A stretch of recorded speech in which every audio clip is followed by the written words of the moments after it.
Chef Taryn from Savoury Foods is making us braised short ribs this morning, and they smell delicious. They absolutely do. So we're doing really easy dishes to do. You know, you're back to work. Kids are hopefully going back to school soon, and so you can make this ahead of time.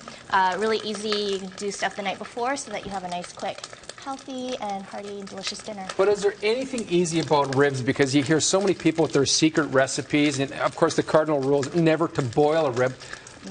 But honestly, is it easy? It is. It's so easy. I'm going to show you how. Okay. So these are some really delicious, meaty short ribs, beef short ribs. And what I've done is I've just seared them on all sides just until they're nice and golden brown. And how long did that take?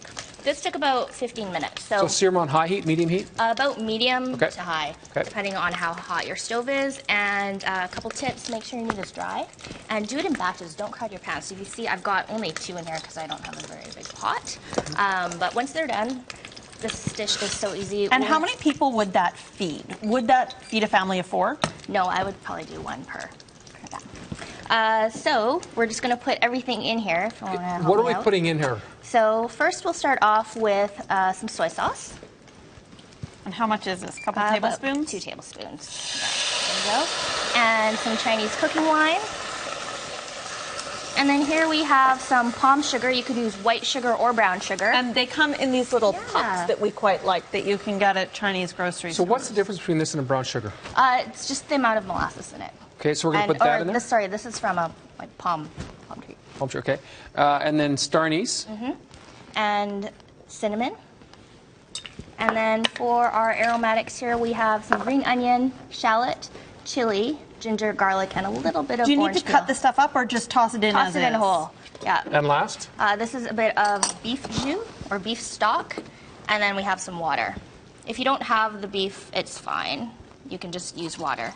And you want to put enough to cover it. I didn't bring enough water today, but that's okay.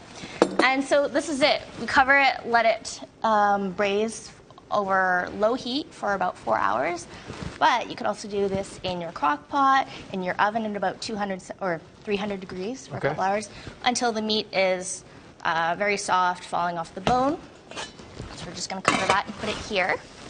And then this is what we have. So once it's cooked, the liquid is going to be a lot thicker. And now to get absolutely delicious braised meats. How do you know if you should add more water if it's getting too thick?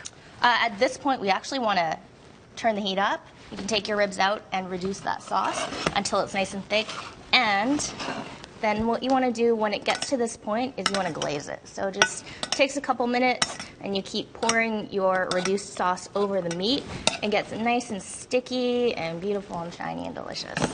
So there's a bit of work there. You have to massage it a little bit. A little bit, yeah. Okay. But you know, if you don't have time, it's okay. You don't have to do it. But you do need to do that if it's in the crock pot. You don't need to glaze it because it will simmering all together. So if I'm going to use my crock pot, should I always braise my rib beforehand before I throw it in the crock pot, just so it has that texture to the top of it? Just to sear it, pardon me? Ideally, yes. Okay. Because it adds a little bit more flavor. Okay. But if you can't and you don't have time, it's okay because actually in Chinese cooking traditionally, we don't sear our meats before we braise them. So could you sear it the night before and then toss it all in the slow cooker the next morning?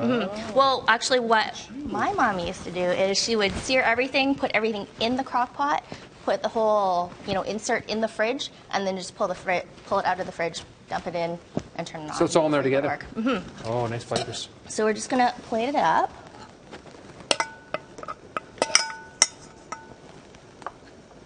Do a little bit of sauce. This is dangerous with no napkins.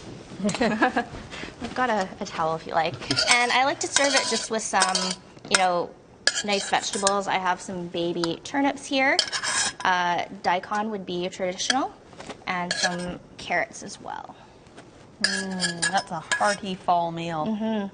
And it's starting to get a little bit cold, so the timing, I think, is right. And what are those spices you have over there? So this is just a little bit of Korean chili flake, because I like it a little bit spicy. A little spicy? Yeah. And I have a bit of green onion, just to add a little bit of freshness to the dish. And it's nice to serve with rice. because rice is great with the sauce. But you could also do, potatoes if you really want, which wouldn't be traditional, but still very delicious. Is this just more about the different flavors that you can add in as opposed to traditional smoky or barbecue Yeah. rib? So this sauce is actually called a red braised, so it's pretty traditional Chinese, and you can cook anything in it. Chicken, pork, beef, very, very versatile. Okay, and they can all go in the slow cooker and they'll all Exactly. fall off, fall apart. So a nice pork shoulder would be delicious in it too. So if you want to try some. Give it a try. We will Ms. do Check's it. dad. Thank you. Well, if you would like more information, the website is savorychef.com. On Twitter, it's also at savorychef, and we do keep these recipes on our website. Feel free to email or shout out to us on Twitter, and I can send over the recipe too. Wonderful. Thank you very much. Our that's website, delicious. globalnews.ca/BC. Look for Weekend Morning News. You can find all of our Saturday Chef's recipes. We will be right back with more news and weather. Stay with us.